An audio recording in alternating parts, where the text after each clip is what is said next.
এখন থেকে ঠিক ৩ বছর আগে ২০২১ সালের ১৫ই আগস্ট দেশ ছেড়ে পালিয়ে যান আফগানিস্তানের প্রেসিডেন্ট আশরাফ গনি। এদিন দ্বিতীয়বারের মতো কাবুলের ক্ষমতায় আসে তালেবান। বিশ্বের কোনো দেশ এখনও তালেবানকে বৈধ সরকার হিসেবে স্বীকৃতি না দিলেও আঞ্চলিক বড় শক্তিগুলোর সঙ্গে নিয়মিত বৈঠক করছে তারা। এমনকি তালেবান প্রতিনিধিরা জাতিসংঘের উদ্যোগে আয়োজিত বিভিন্ন বৈঠকেও অংশ নিয়েছেন। এমন পরিস্থিতিতে তালেবানের অধীনে কেমন আছে আফগানিস্তানের ইসলামিক আমিরাত?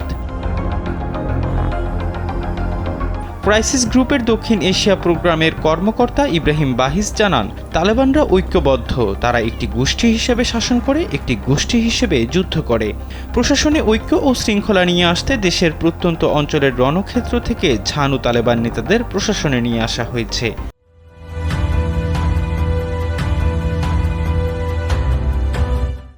তাদের কেন্দ্রীয় ও প্রাদেশিক সরকারের শীর্ষ পদে দায়িত্ব দেওয়া হয়েছে।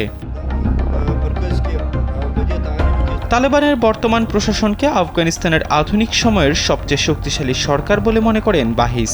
তার মতে, তালেবান চাইলে কেন্দ্রীয় সরকারের কোনো সিদ্ধান্ত গ্রাম পর্যায়ে নিখুঁতভাবে বাস্তবায়ন করতে পারে। International institute for democracy and electoral অ্যাসিস্ট্যান্সের লিনা রিলিকা তামাং মনে করেন, তালেবানের দেশ পরিচালনার বৈধতা জনগণের কাছ থেকে পাওয়া নয়।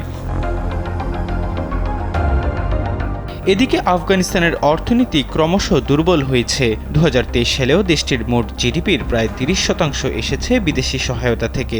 গত ৩ বছরে আফগানিস্তানে অন্তত $৩৮০ লাখ সহায়তা দিয়েছে জাতিসংঘ। এই সময়ে দেশটিতে এককভাবে সবচেয়ে বেশি সহায়তা দিয়েছে যুক্তরাষ্ট্র।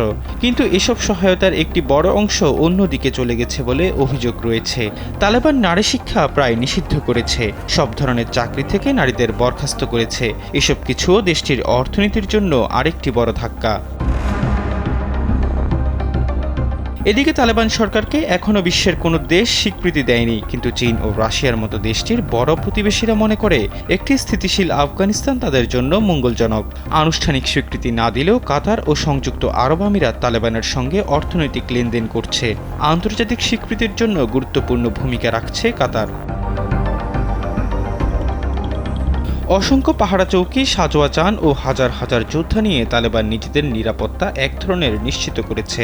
কিন্তু দেশটি নারী ও সংখ্যালঘুদের জন্য নিরাপদ নয়। আত্মঘাতী বোমা হামলা ও ধারাবাহিক সন্ত্রাসী হামলায় দেশটিতে প্রায় সময় হতাহতের ঘটনা ঘটে। গত ২০ বছরে আফগানিস্তানে অনেক গণমাধ্যম তৈরি হলেও তালেবান আসার পর অধিকাংশই বন্ধ হয়ে গেছে। এহসান আবদুল্লাহ, কালবেলা ডেস্ক।